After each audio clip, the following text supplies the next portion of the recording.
think it's not really instability but low prices. One thing that seems to be becoming apparent, and which we discussed today, was that they appear to be stabilizing at a lower level, right? Well, there are two things. One is a short-term thing. This is an ideal opportunity for Africa to strengthen its mining laws and to put in good fiscal regimes, particularly resource rent taxes, that are on profitability, not profit.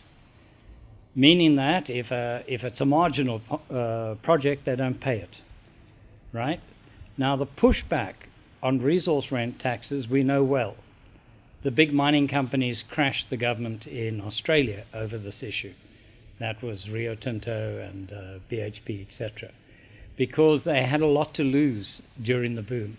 Right now, they won't even, at current prices, they will not pay a resource rent tax. So in the short term, what I'm saying, it's an ideal opportunity to get our house in order and to fix our regimes so we're ready for the next boom, right? So between the floods, you build the dikes, right? The second, in the longer term, what drives mineral prices is the global intensity of use, right? That is kilograms per GDP per capita. Now, if you look at the intensity curves of most minerals, and most of them actually track the steel, because, for instance, all your nickel goes into steel, all your chromium goes into steel, all of your zinc goes into plating steel, etc. If you look at those, then it seems clear that China hasn't reached its peak. Most countries have a high intensity until about $20,000 per capita, and then they flatten. Like, for instance, the US has been flat for 50 years. Japan has been flat for about 40 years. So that means we've still got to see a lot of consumption in China. Behind China, we have India, very quietly in the middle of this boom, while everyone else has had terrible growth or contraction. India has been growing at about 7% per annum. India is another 1.3 billion people. That means there are more people in India than the whole of the old rich world, of the old Euro types. You know, Europe and its offshoots, Europe and the US and Canada, etc. So in the longer term, I'm quite confident that prices will recover so long as we have growth.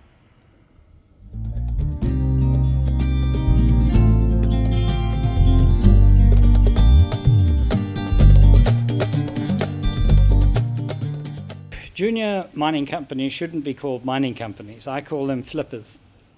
They very seldom develop the project.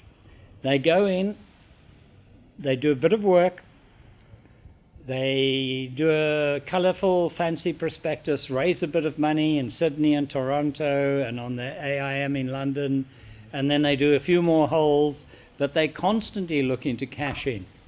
And if you look at it, you can check statistically I'm right.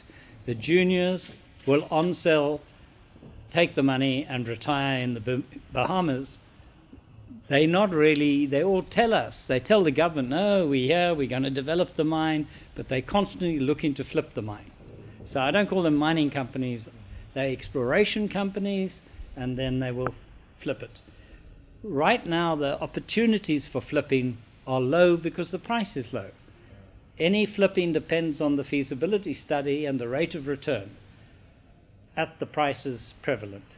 So most of these projects do not have rates of return that are so attractive that doctors and dentists in Canada are going to invest in flow-through shares on the Toronto Stock Exchange. So it's just economic reality. There's less cash there, there's less opportunity for flippers to flip.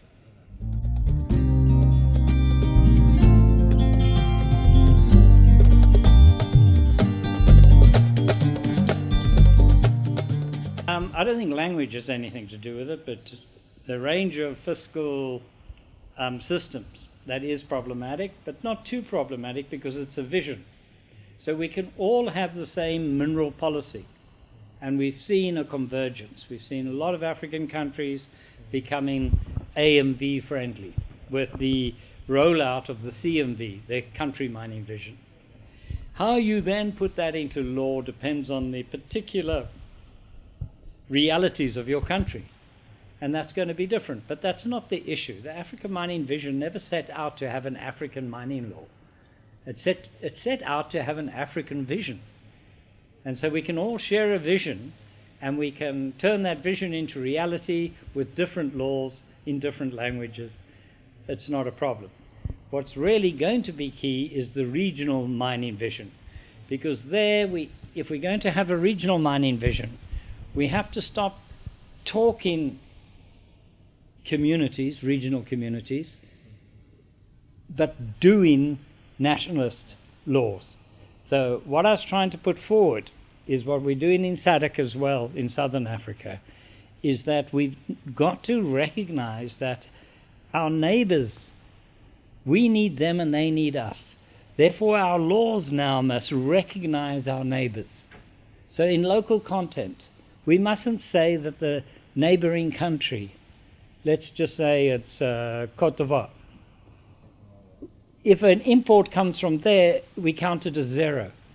So we treat our neighbors like they were China. So what we need in our laws now is to have at least communality over the recognition of value addition, whether it's upstream or downstream, if it's done in the region, even if we recognize at a discounted rate. That's a tough one to crack. And also, there's going to be, obviously, the current users of our minerals, the Europeans, etc., they will be sabotaging that, because that's not in their interests. And we are their market for the mining inputs. They would not want to have regional communities that are starting to develop those. So again, there will be pushback. Not because they're evil, just because they act in their interests.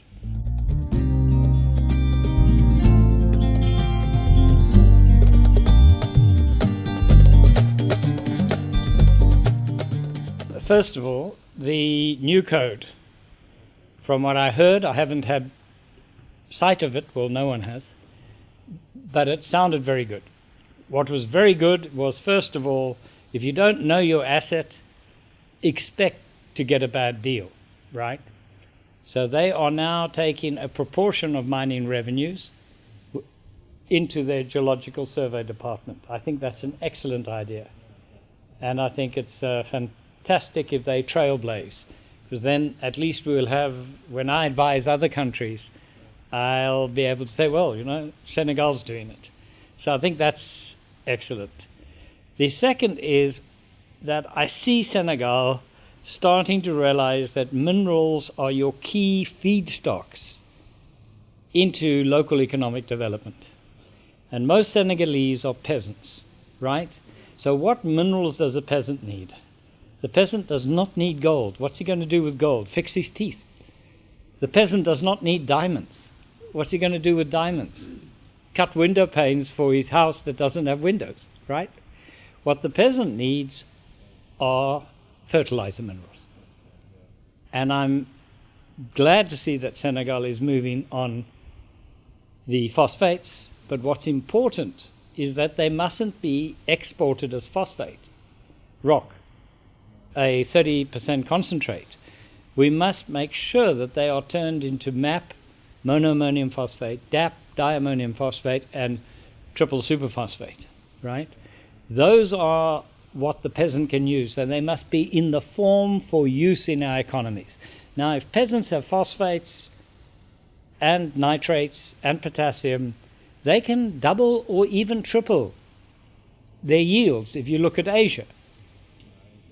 And doubling and tripling yields means doubling and tripling the life chances of the poorest people. The other thing is Faleme. How can we use that not just as a source of ore for distant countries, but locally? And there the key problem here in Senegal is that you do not have a reductant, coking coal or gas. But maybe in the future you might have gas, and then you can do DRI, because steel is the most important input into economic development and industrialization. What people don't recognize, that if you're thinking of minerals into economic activity, you must think steel 10 times and all other minerals once. So think chromium, zinc, copper, nickel once. They come to 150 million tons per annum. Steel is 1.5 billion. So what we use, like in a motor car or this building, is steel and a very small amount of all the other minerals. Like this building has copper running in the wall there, not very much.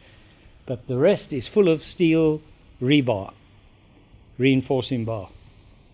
And the same goes for your motor car. It's mainly steel with a harness of copper, some aluminium alloy in the engine, but mainly steel.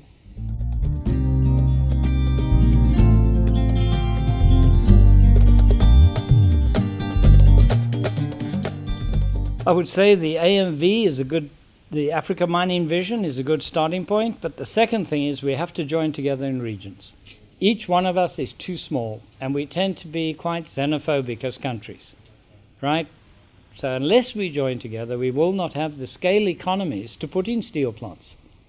If you want to put in a steel plant, it's a minimum 2 million tons.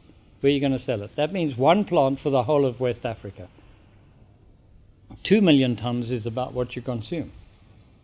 So it's impossible to think of every country with iron ore having a steel plant. So ECOWAS needs to say, where's the best place where we can produce the cheapest steel? And that's where you have a high-grade ore and a cheap reductant, either gas, coking coal, or coal. Now, in this region, there's no coking coal.